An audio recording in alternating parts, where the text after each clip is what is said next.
Hey everyone, welcome back. We're going deep today, really deep into the world of entrepreneurship. Yeah, it's gonna be a wild ride. We're going to be looking at how this one guy built a massive online audience, like a multi-million-dollar Yeah, business. from zero to millions. It's a crazy story. Yeah, and you guys are coming along for the ride.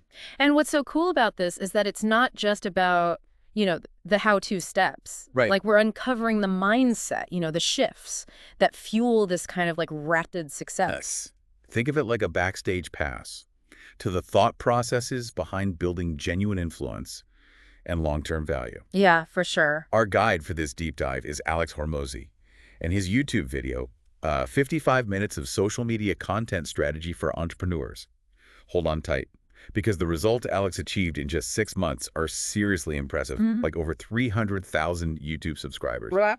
hundreds of thousands of followers across Instagram, TikTok, and Twitter, It's crazy. 150,000 book buyers, 400,000 monthly podcast downloads, website traffic exploding to 100,000 unique clicks a month. That's insane. And get this, a jump from $7 million to $13 million monthly revenue in his business. Yeah, so those numbers are staggering. Clearly, there are some powerful strategies at play here. Oh, yeah. And this is not just about social media tactics. You got it. One of the first things Alex hits on is what he calls the power of proof. He basically says that before anyone buys into what you're saying, they're asking themselves, why should I listen to this person? Right. It's like an invisible hurdle that Yeah. every entrepreneur has to clear. Yeah. Like right out of the gate, you need to establish credibility. And Alex uses some pretty compelling examples to illustrate this point. He talks about Elon Musk and how even a seemingly random tweet from him, just gets millions of shares and stuff. Well, yeah, because Musk has this undeniable proof of success. Like his achievements precede him, creating an aura of authority around everything he says. It's like having a built-in megaphone. Right. And it's not just limited to tech giants. Alex also points to Grant Cardone, a real estate mogul, and how his existing influence completely changes the way people perceive his content. It's fascinating, isn't it? Like the same message coming from someone with proven results lands completely differently. It just hits different. Absolutely. Which brings us to Alex's next big idea. Do, then talk. I love that. This one really struck a chord with me because it's all about building a solid foundation of real-world success before you go around positioning yourself as an expert. Yeah, you got to walk the walk before you talk the talk. Yeah. People can sniff out a phony from a mile away, so you need to back up your words with actions. Exactly. Alex is all about sharing your own journey, documenting your progress, basically showing people that you're not just talking the talk, you're living it. Right. He even uses his own story as an example. He started out creating fitness content based on his experience as a powerlifter. That's a perfect example of do then talk in action. Like he had the results, the passion, Yeah. and he shared that knowledge with his gym members before expanding into like business advice. Then, speaking of expanding, that's a great segue to his next point. Focus on niche authority.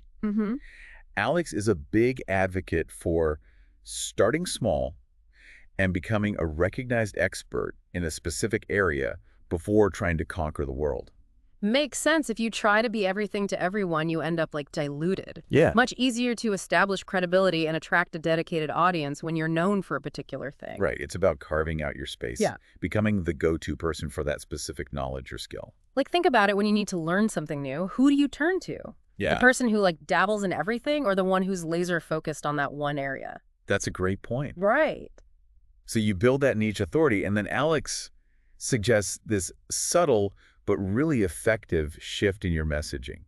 He talks about the difference between using how I versus how to language. Oh, this is a good one. So this one is all about moving away from a preachy, prescriptive tone and adopting a more relatable, personal approach.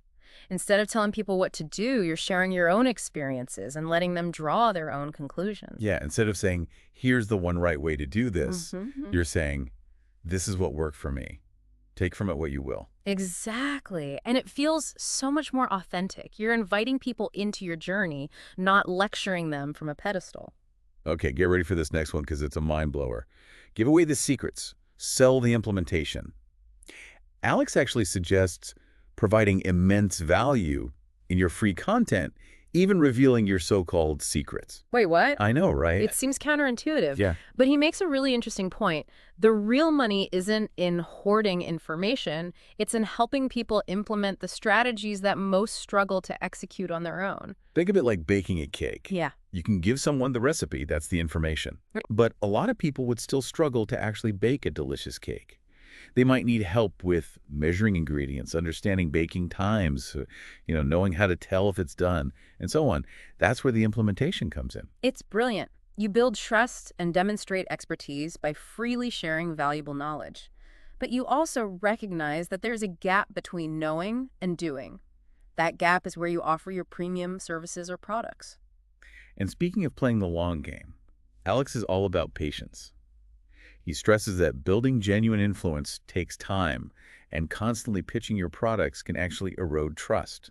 This is where a lot of people go wrong, I think. They get impatient, they start pushing too hard, and it backfires. Totally. Alex is a firm believer in delaying the ask for as long as possible. He talks about letting the goodwill compound, naturally. Right. It's like planting a seed and letting it grow before you start harvesting the fruit. Exactly. And that leads to this really interesting scenario where, as Alex puts it, opportunities start coming to you instead of you chasing them. It's almost like the law of attraction in action. Exactly. When you focus on providing genuine value and building authentic relationships, you naturally attract the right people and opportunities. And finally, Alex leaves us with this powerful reminder. Embrace your experience. He emphasizes that everyone is an expert on their own life, and that sharing your unique journey and insights adds to the collective body of knowledge and provides genuine value to your audience. Think about it. No one else has lived your life or possesses your unique combination of experiences and perspectives.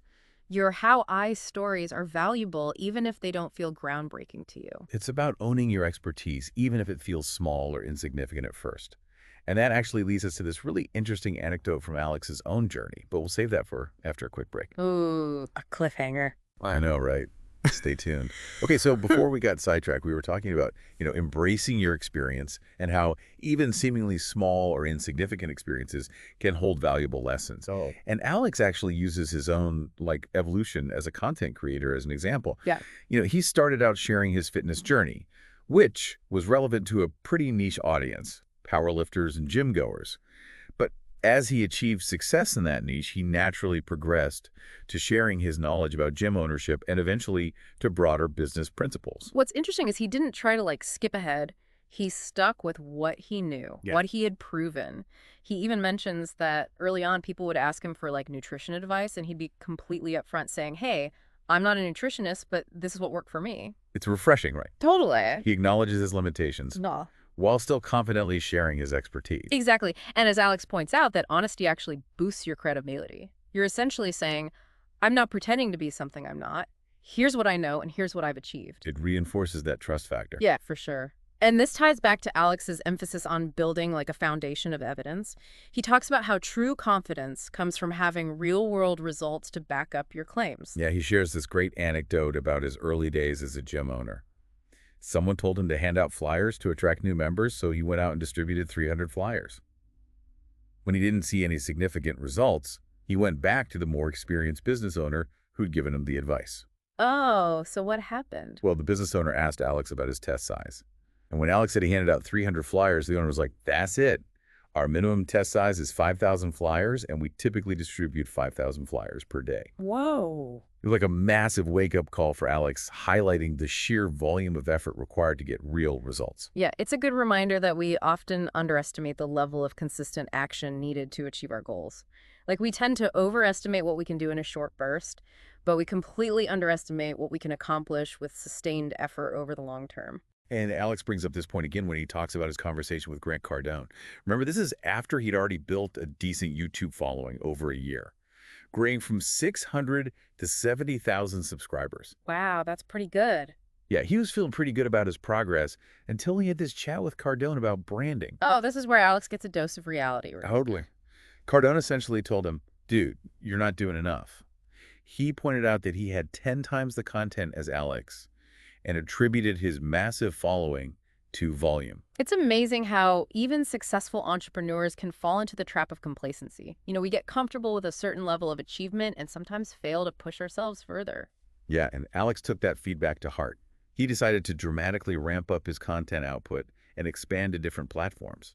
He went from creating 7 pieces of content per week to a staggering 80 pieces per week. 80. That's insane. Right. And the results were incredible. In just 6 months, he gained almost 1 million new followers across various platforms. Hmm. His website traffic skyrocketed, his book sales went through the roof, and his business revenue surged. It's proof that consistent, focused action can lead to explosive growth. But it's important to remember that this wasn't just random content creation. Alex had already built a solid foundation of real-world success. He wasn't just churning out stuff for the sake of it. He was sharing his expertise, his insights, his how-I stories, all backed up by tangible results. Right. That's what gives his content weight and credibility. It's not just theory, it's lived experience. And that's why he's able to give away so much valuable information in his free content. He understands that the real value lies in helping people implement the strategies he shares. Yeah, he's not afraid to share his secrets because he knows that most people struggle with execution.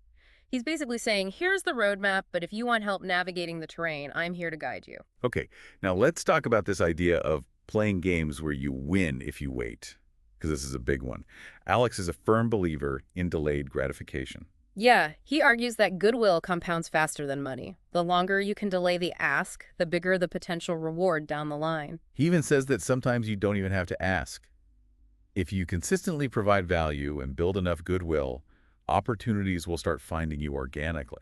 It's like shifting from a scarcity mindset, where you're constantly scrambling for the next opportunity, to an abundance mindset where you trust that the right things will come your way. And this ties back to what we were talking about earlier, playing the infinite game.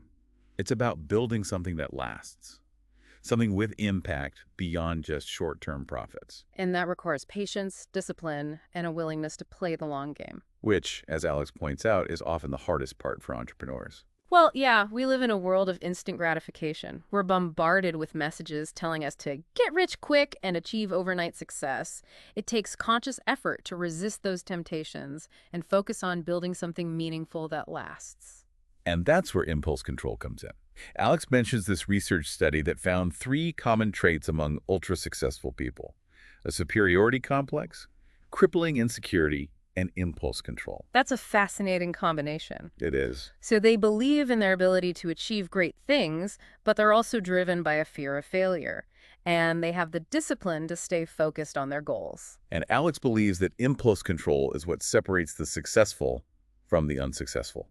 He gives this great example. He asked his 18-year-old neighbor if he would sign a contract agreeing to become a millionaire in 5 years, but with the condition that he couldn't make any money during those 5 years. Wait, so the neighbor had to commit to 5 years of zero income? Yep. And you know what? The neighbor said yes. Wow. That really highlights the power of commitment and the willingness to sacrifice short-term pleasures for long-term gains. But as Alex points out, most people wouldn't be willing to make that kind of sacrifice. They want the results now without putting in the time and effort. And that's why they often fall short. It's like the classic marshmallow experiment where kids could choose to eat 1 marshmallow right away or wait a few minutes to get 2 marshmallows. The kids who could delay gratification went on to achieve greater success in various areas of their lives. It's a powerful reminder that self-control is crucial for success. And it's a skill you can develop through practice and conscious effort. So if we were to sum up Alex's philosophy, it would be: do the work, build a solid foundation, share your experiences authentically, focus on providing value, and play the long game. And don't be afraid to give away your secrets. The real money is in helping people implement those secrets and get results. Exactly. And Alex doesn't stop there. He takes it a step further, challenging us to think about what it really means to make a difference. He doesn't just want us to build successful businesses. He wants us to build businesses that matter. Yeah, he's challenging us to think beyond just profits and metrics and consider the impact we're having on the world. It's about shifting from a transactional mindset where it's all about the exchange of goods or services to a transformational one. Where you're genuinely helping people make positive changes in their lives. I love that. So we've covered a lot of ground here. So there you have it. Our deep dive into Alex Hormozi's approach to building an audience, growing a business, and creating a lasting impact. I hope you guys enjoyed this deep dive as much as we did. It's been really eye-opening. Absolutely. Remember, it all starts with you. Embrace your experience, share your story, and make a difference in the world. Thanks for joining us. We'll see you next time.